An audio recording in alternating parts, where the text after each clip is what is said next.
Happy Friday, ladies and gents. We're ready to rock and roll this joint. Accelerating your business.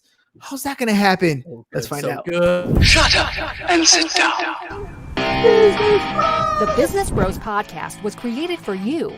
Learn from the business professionals who come to share their stories. Find out what's working in business, on social media, what's hot and what's not, straight from the mouths of successful entrepreneurs out there doing the real work.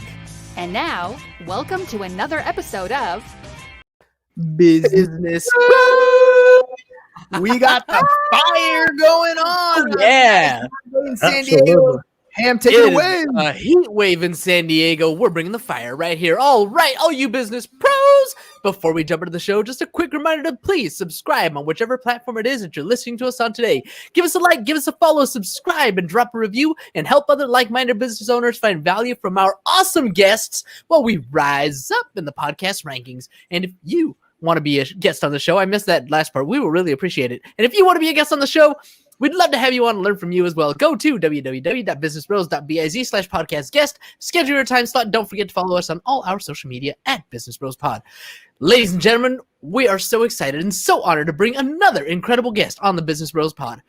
Our guest today is the preeminent advisor to CEOs who want to safeguard their businesses and their lives from unpredictability, establishing strategic partnerships that empower them to never again worry about growth. Having worked with over 1,500 CEOs across 33 countries, our guest is an expert in helping businesses expand internationally. As a world-renowned speaker and philanthropist, our guest's goal is to help over 800,000 kids in Latin America become entrepreneurs using local businesses in the next 3 years. Local resources in the next 3 years. We can't be more thrilled to hear some incredible stories from this well-traveled thought leader and humanitarian. Joining us today out of the great state of Texas, the CEO Confidant from Divine Human Ventures and Wisdom for Kids. Welcome to the show, Angel Rebo.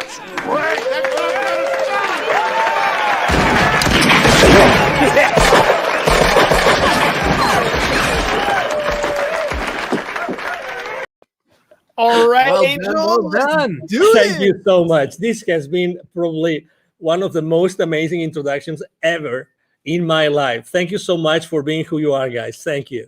Oh, well, what can I say? James prides himself on the intros. They're probably Fun. Yeah, they're fun. They're you know what? Everybody has a strength and everybody has a weakness. I would suck at writing your intro, but James over here, he's got fire when it comes to writing those intros. I tell you, I mean, I've been introduced a few times, and he's used actually completely different words. He's a master. He's a super eloquent guy. I can tell you that. Thank you so much. My heart. You are making my head really? roll. Yeah, you're a cunning linguist, Ham. You're a cunning linguist. All right. So speaking of talents, right? Speaking of strengths, speaking of weaknesses, look, anytime anybody's going to start a business, we all start off thinking, I know what it takes. I'm going to make this thing grow. I'm going to me, I. But ultimately, you need a team to make things happen. So Angel, tell me a little bit about what it takes to grow a business and what is it that you do exactly? Exactly. So basically, in a nutshell, what I do is I help both corporate CEOs and established entrepreneurs to bridge the gap globally for expansion and exposure. It means that I help them take their businesses internationally. Okay. And what it takes for someone to accelerate the growth of their businesses by going internationally, the first thing that it takes is the willingness to do it, but the resources.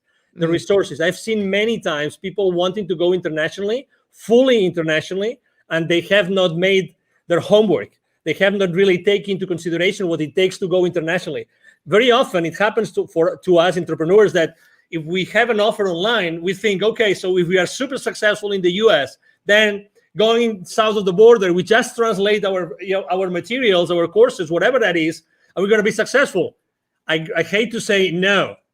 No, there's many more things involved in going internationally, and you have to do your homework. And there's financial implications on the decision of going international. So you have to consider those implications. Let's hover here for a second, because we live in an age where the World Wide Web has literally shrunk the planet. We can have international quote unquote business going on from the living room or your basement or wherever you're talking about. So let's hone in on that. What do you mean when you're talking about growing internationally? Yes, so that's true. You can run your business from your home, and you have the worldwide, web, and you can go everywhere. But every single potential client in every single country, geography, culture thinks differently. You have to acknowledge that, and you have to really know what is going to drive a potential sale from another country. Okay, so being reactive, we might have clients from other geographies, but the reality is that talking to someone, let's say south of the border or north of the border, talking about the US, right? It's different. And you have to be, if you really want to be strategic and you really want to be successful, you have to do it differently. You have to think about it. Okay, so you can run your business from your home and you have the World Wide Web open, but there are things that you have to take into consideration from the point of view of the client. You have to talk to the client differently on every culture. Remember, we are, separated, sometimes even trying to go, let's say I have a business in Texas and I really want to be successful in taking my business to another state. That there are cultural differences, right? That huge. Someone in Utah is different from someone in Texas, right? And everybody knows that. So if you really want to be successful, does it make sense to consider the differences between selling in Utah and selling in Texas? Of course it does. And you spoke about in the introduction, you actually mentioned something, which is, are you partnering with the right people? Probably if you want to go international, or even, as I said before, to another state, what about partnering up with someone who's already there, who's already aware of those differences, that can help you be more effective in conducting business in that area? And this is very often a blind spot that people forget. So, okay, it's easy to run your business from your home, but be mindful, be aware of the differences. What kind of differences should we be looking for when we're first starting out? Because there are so many. Like you said, there's cultural differences, there's currency differences, there's tax treatments. There's all kinds of things that we can think about when we're talking about those differences. But what are some of the first things that we should kind of pay attention to? So that's why go step by step. Going internationally right out of the gate, I don't think is the right thing to do, unless you only go internationally to a specific area because you know that there's a need for that there, and you know that the people there are going to buy from you. Unless that's the case, it's scaling up by accelerating the growth of your business by going international. It means that you have already had to establish your business somehow. That's very important. Okay, so initially, I don't recommend anybody doing that unless, again, that's going to be your number one strategy. So if that's your number one strategy, you have to really know what these people want. Okay, the people in this area, what do they want? So you have to really speak with these people over there. Sometimes we tend to think, oh, it's extremely difficult. No, it's very easy. Reach out. There's social media again, and you can go in social media and you can start talking to people who live in that area. It's really simple. There's something in the entrepreneurial world, in the startup world, there's something called a minimum viable product. You've probably heard this thousands of times, right? Mm-hmm. So when you start your business, you probably have a minimum viable product or service that you want to offer to your audience, right? So the first thing you have to do is, if you want to go international, start talking to your audience about what you want to do. And I start asking them, hey, if I was to launch this product, sell it there, or this service, would you be willing to buy from me? And what would be the kind of service or product that you would buy from me, in that particular, area of expertise that I have? So that's the first thing. Talk to your market early on your business strategy. And sometimes, and I think that's probably, we are all to blame, for this, which is we try to be perfectionists. We try to be like, we have all the responses, all the answers before we do anything else. There's one business mantra. There's one mantra I use with every single one of my clients. I've been using for the last 5 years since I started my own business, which is take imperfect action now. Take imperfect action now. Hey, Don't worry about anything else.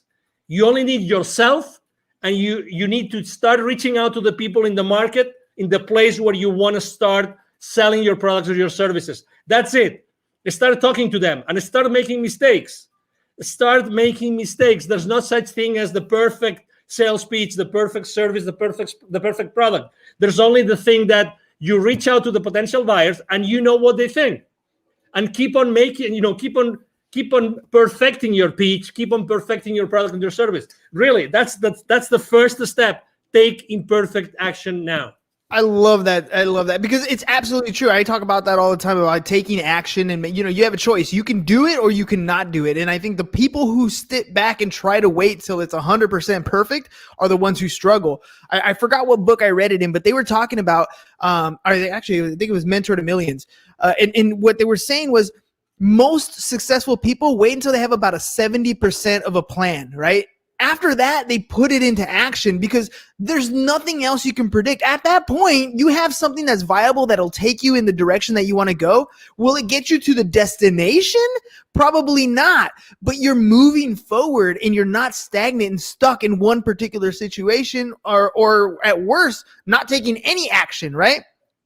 When I remember reading or learning about Disney, and they were opening up in China, I think it was China or Japan, I'm not sure exactly, but they were out there in the East. And when they went out there, they opened up operations right away, just like they had done in Florida, just like they had done in Disney. And they didn't take into consideration some of the cultural differences and had to restructure some things. So, acting on a plan is first and foremost. When you're talking to CEOs or different people who are ready to take that next scale, right? What's some of the fears that they have or some of those hesitations that prevent them from taking action? Well, it's always uncertainty. When you're stepping into, uncharted territories, everybody is, okay, is that going to work? How long is that going to take? There's always uncertainty. But again, there's uncertainty in everything that we do in life. So, and we still take action. So the first thing is uncertainty. And they need to know they always ask me, what are the chances that this kind of service or product is going to be successful? And I would like to share something. And this piece of information, it came from, there's the number one entrepreneurial program as far as college degree goes in the country is from a school in Massachusetts called Babson College, okay? Mm-hmm. They're very well known. You probably heard of them. Consistently, the number one entrepreneurial program, actually not only in the country, but in the world most of the time. Okay, so I was talking to the director of the accelerator, and that was 4 or 5 years ago. And she was telling me, Angel, 5 years before, so 10 years ago, it would take probably a few $100,000s for any technology, any startup to make a difference in the world. I'm talking about 5 years ago. Today, 5 years ago, only $15,000 to $20,000 was the amount of money that some startups had as a seed money to start disrupting the world. The point I'm trying to make is more and more often we see that the amount of money needed to make a difference in the world is lower and lower, is smaller and smaller. So what's the difference? The difference is that today there's so much technology out there that we can scale up any service or any product in the market like fast, like really, really, really fast. So again, going back to the same thing, take imperfect action now. You really don't need so much time or so much money. What you need to do is to make sure that you start proof testing your value proposition, your product or your service in the market as soon as possible. So you can start burning, those early stages, and you can start, perfecting your product and your service. And you realize that, and you eventually see, you see the future with a level of uncertainty which is much higher. Again, to your question, it's uncertainty, but how do we lower the level of uncertainty? It's just by taking action, by start connecting with the market and start exposing our value proposition in the market. You have a ton of energy, and I love that because Thank you. when people come on the show, it's not always as exciting when the other person doesn't have energy, but that Thank you. fuel comes from somewhere, right? Yeah. Why did you get into this particular space? I mean, it sounds like Thank you're you. ready to take on business and scale things at your own rate, and yet you took Thank a you. different approach. Why that approach? Why what you're doing? Why is it what you're doing gives you so much energy? Well, probably because, well, number one, I would say first of all, because of my father, probably because my father is a super positive guy. Extreme. I mean, back in Spain, he's right now 80 years old. He's going to be 81 this year, alive and kicking. He's still working on business. He's always been like that model for me, like always super positive. He's made a lot of he's set up and grown a lot of businesses, both nationally and internationally. He's made a lot of mistakes, but you know what? He was always in that mood, always. And every time he was being asked, he was always, his first statement, he was always, I am so blessed that I have been able to help these hundreds of families, these hundreds of people with the families behind them. And that's the legacy. That's his legacy. So I think that this, flame that I have inside of me is because I really like to share my experience with people. And I was born to do this. I was born to, originally, both my mom and my dad come from very humble origins, really humble origins. Still my family has a ranch in the north of Spain. That's where we come from, the Rebel family, but that doesn't mean that I couldn't do many other things. So I always had this flame inside of me of leaving a legacy, of teaching others. I love teaching. I love training. I love sharing my experiences. That's why I'm so involved with the local community here in Dallas. I'm invited to, the startup weeks, startup weekends. I'm invited to be jury sometimes. I'm very involved with business incubators and accelerators here, just because I like to share. I like to share, and it's a decision. It's a decision. It's my decision if I wake up in the morning and I show up to the world in one way or another, and that's my decision. That's my option. That's who I am. It's a Friday evening, right? I have had so many calls this week. I have talked to so many people. I've had so many face-to-face meetings. But you know what? I am loving this interview, and I could be, and right now, if you told me, hey, Angel, you have to mentor, 20 people in a coaching call within 30 minutes, I'm gonna do it. I'm not gonna lie to the audience. How long ago did you offer me to be on your show?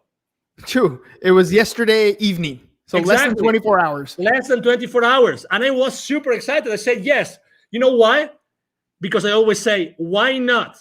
Why not? If there's a single person in your audience right now who can benefit from what I'm saying, oh my God, the day has paid off. The chance has paid off. The possibility that you guys have offered me has paid off. What is the core? What is the core of the CEO Confidant? Like, what is it that you're trying to achieve? Your mission in the business to have that can help more and more entrepreneurs get to the level that they want to get to. Thank you. For me, it's always been connecting the unconnected. And actually, I'm going to tie this to my nonprofit, connecting the unconnected. I've always, obviously, as you can imagine, I'm so grateful to God that He gave me this energy, this passion that I can, I have been able to help a lot of high-level executives throughout my life. That's a blessing. Probably this energy has helped me a lot. But this has only helped me enough as far as this helps me to make the world a better place. Okay? That's why, it reached a point in 2016 in which it was very clear to me that I had also, the reason why I had lived in Latin America for so many years and I had done business in Latin America for so many years is because I had to be exposed to those areas where so many underprivileged kids live. And you know what I'm talking about. I'm talking about in Latin America alone, in 2012, according to UNICEF numbers, 81 million kids live in poverty. 81 million kids. 22 millions don't have drinking water in their house. 22. And that was 2012. Can you guess after COVID? Can you guess what happens? How many millions right now? Significantly worse. Exactly. So, and that means the total population, so that you have you have a frame of reference. the total population of kids in 2012 in Latin America was 170 million. 170 million. Okay, 170 million. So put that in perspective. So right now, probably it's going to be 90, maybe 100 million kids in Latin America who live in poverty. Yeah. So that's why, what's my mission? I've always feel that I keep on developing and helping so many high-level executives and established entrepreneurs, because at the end of the day, what I have to do is I have to be able to have so many stories, and I have to be able to connect all those high-level executives with those entrepreneurs that have still so much to learn. And I know that if it's not me, who's going to teach them entrepreneurship? Who's going to inspire them? Who is able to bring all those lessons I learn every single day with these so powerful CEOs? Who else is going to take them to those kids in need?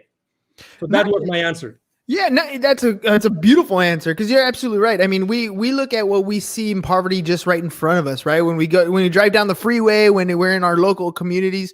But the difference is, the poverty in the United States is much different than the poverty in almost any other country. It's just a different level. I remember being young, as a young kid, at my parents, and we would always go to church, and they would send us, to missionary things down the other side of the border, and you just have this awe that everything from the pair of shoes to the sweater that you have on to the meal that you had has such a different value to the people down there than it is to you. The things you take for granted, you don't even realize until you're, things like where you're crossing the border. When I remember coming back on the border and little kids, small 4 or 5-year-old children coming up barefoot, dirty, ragged clothes, just trying to sell something to make a living. And we don't quite understand the level of poverty because we're blessed to be in this country.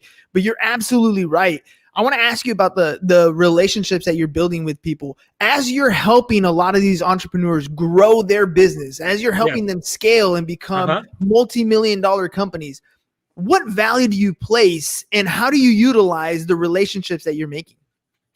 Well, I think believe it or not, I was extremely shy kid, very shy, very shy. Most of I would say every single one of my classmates up to high school, they would not believe it's me talking right now. Honestly. I had to, really, I really had to go to college, and I had to start being involved in organizations, international organizations, and traveling. And so, I know that not everybody is so open and prone to have relationships with people. But again, you don't have to be, someone like me, so, extroverted like me. It's just I think that the most important thing is that you are yourself and you keep the relationship honest and humble. Mm-hmm. Honest and humble, and from that point, I like to use, gratitude, humility, and acceptance as 3 of my top values that I like to share this with my team all the time when we have our weekly meetings and when we have our one-on-ones. Gratitude, humility, and acceptance are 3 very big values for me. So I think that those values help you a lot to develop those relationships. And out from those relationships, it's like, as you know, I'm very active on LinkedIn, and I have very, very large following and very active there. I post every single day, large high engagement from my audience. And it's the same thing when I start relationships with people in there that they don't know me of anything. I start from a very humble way. I'm not the guy that's going to send you 5 consecutive messages as soon as I say accept. I'm not that kind of guy. My connecting message has 1 sentence, only 1, and I don't send a second message. You just wait. Yeah, I just wait, and whenever it's good, and I think I have some value to offer to that person, as if it was you, then I say, hey, as I know that you do this, I think that you might be interested in having this information I just got from someone else. Again, partnering up with, giving the value that someone might need, and if they say I don't need it, that's okay, and that's fine. That's why a value download on people. I don't really believe in downloading things on people that they don't really need. So that's why I always keep my connections online as much human as possible. And when I left corporate America, I had like 800 connections. Right now, I have almost 27,000. Well, let me ask you about that, because you said, when you were younger, you were an introvert, and now you're very extroverted. What was it that pushed you to that next level? There's so many people out there that are introverted, and they know they have to have better relationships. They know they need to pick up the phone and talk to people. They know they need to be more extroverted, but they can't get across that point of actually making those connections. What pushed you to that next level? That's a great question, because probably I wasn't allowing myself to be myself. I was not standing on my own power. I thought that I had to fit in, and I wasn't socially enough. I wasn't enough. No, really. Because I thought that what I was standing up for wasn't enough to be just myself. So I had to be hiding, behind anything else or anybody else, until I realized that, oh my God, what I'm saying makes sense.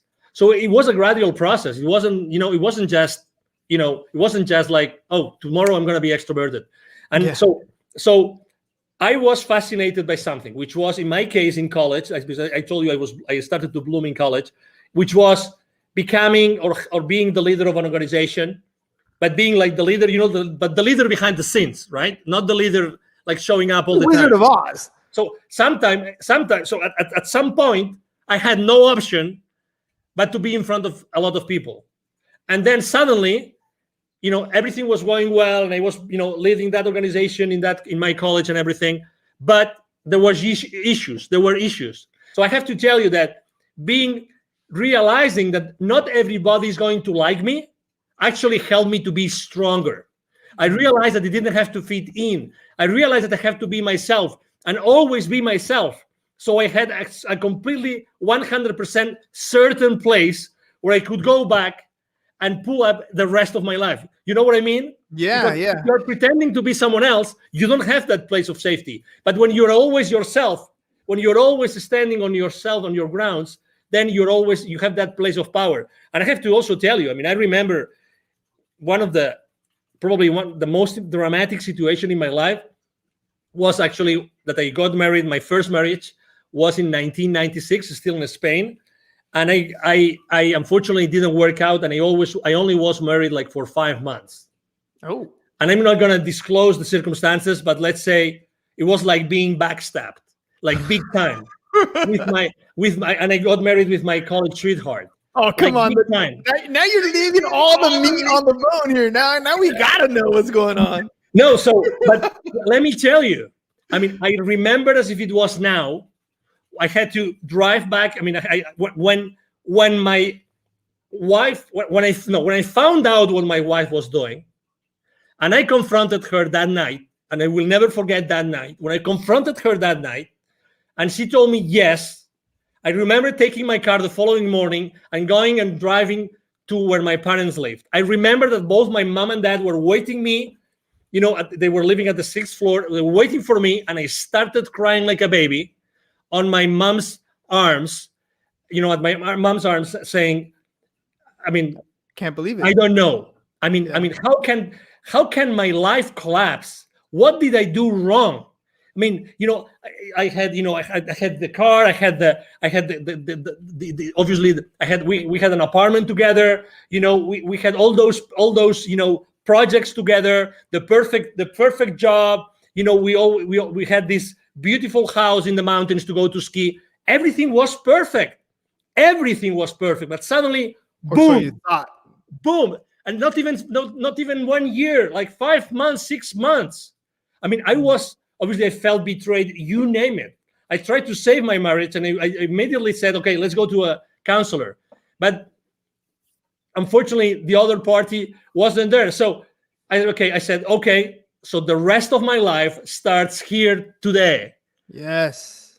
And then, you know what? 1 year and a half later, I had already left Spain for good. And I have not been back to Spain, but to visit my family. Again, it's the realization of I have to be me. And I am strong because I don't have to fit in with anybody else. I have to be myself. And that's my foundation. That's my essence. And I will build up the rest of my life because of that. Had I not taken that decision, we would have never had this conversation, you and I, today. You know that I want to say I love that story, but I kind of, it's not quite the right thing to say. But the fact that you accepted it at the end, right? The heartbreak, the pain, the agony, what you're going through, those are feelings that you're going to have. But at some point, no matter what happens in your life, good, bad, or indifferent, you have to accept that tomorrow the sun's going to rise. Tomorrow is another day, and every day you have that choice to make something happen. You can dwell in it, you can live in it, you can wallow in sorrow and feel sorry for yourself for as long as you can. But every day that happens is another day that you're not fulfilling whatever dream is that you want to achieve. You're hurting yourself by allowing yourself to live in that position for too long. Feel it, hurt it, learn from that mistake. But you need to make a choice and accept that it happened. Totally. Otherwise, you're never going to move forward. I agree. And I have to say, this counselor that, we went together, with my ex-wife at that time, it was the same counselor that said, hey, okay, so she's not coming back. Can you please help me? Can you please help me go through this path? Can you please help me? And I have to tell you, the certainty that this counselor told me, so these are the stages you're going to go through. A, B, C, D, and E. He told me, he explained those to me, and I understood them, and I said, okay, where am I now? And he told me, no, it's a good question. It's a good question. Yeah, of course. So you are here. Okay. Typically, what do you see in your practice? How long is it going to take for me to get to the final, destination of this, of this, whatever it is, right? Of this journey. He said, well, it's up to you. I've seen people here and I've seen people there, and I've seen people that will never recover from a divorce or from a separation. Okay. Mm-hmm. So I kept on going with him. I kept on having, again, I asked for help. God bless. That's something I obviously, in any facet in life, ask for help, look for help. Always. There's always going to be someone that can help you. Always. The only scarce resource in your life is time. Yes. Get over any situation, any challenge with the help of someone that's been there before. Do that. Don't hesitate. It doesn't matter. Money comes and goes. Do that. And oh my God, after 6 months of my separation, guess what? Guess who came after one of my, I just finished one of my swimming practices. I love swimming. Guess who came to say, I would like to come back together? Who was going to say? I'm not going to say, but you know the story, right? You know the story. And I said, unfortunately not. I don't want this to happen in the future when we already have children. I don't want that for my life. Decision made. Imperfect decision. Don't know what the outcome was going to be, but you weren't going to do it again. No. Oh man, Angel, that's, I love that, the whole idea of time scarcity, right? You only have so much time in your life. And yes, ladies and gents, you're going to feel uncomfortable when you're going to make a decision. You're not going to know the outcome. It's going to be scary. It's going to feel weird, but do it anyways.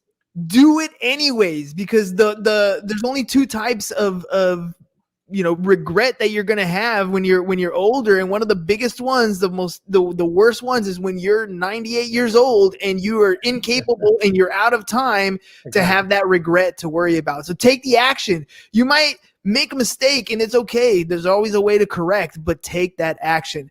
Angel, before we head out, let our audience know if they want to work with you, how can they get a hold of you? Absolutely. The first thing is, it's very easy. Send me an email. I have a team behind me. We all work together. We will always respond to you. My email is very easy. My email address is angel@angelrebo.com. I'm going to spell it for you. ANGEL@ANGELRIB as in boy O.com. That's the easiest way. If you want to know, what I do, what I stand for, you can go to LinkedIn, Angel Rebo, the CEO Confidant. And you will see me there every single day posting. I post a lot of personal stuff because I think it's important for everybody to know, what I think is important for me. And obviously, I would like to help you. And needless to say, thank you very much, guys, for being so kind with me and allowing me to be today on your show.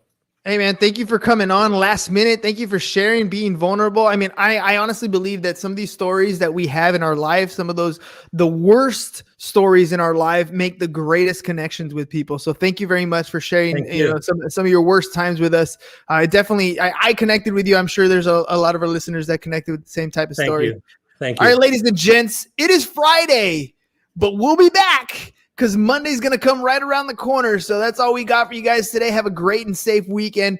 Peace. And we're out. Thank you for listening to the Business Bros Podcast. Are you looking to get more clients or to increase your income? Hernan, the business bro, can help you generate referrals through the power of podcasting. And James, the insurance bro with Pipeline Insurance, can help you effectively add insurance to your existing business. If you are ready to create wealth today and generational wealth for tomorrow, email businessbros@csfirst.com to schedule a free consultation or join the Business Bros Network, www.businessbros.biz.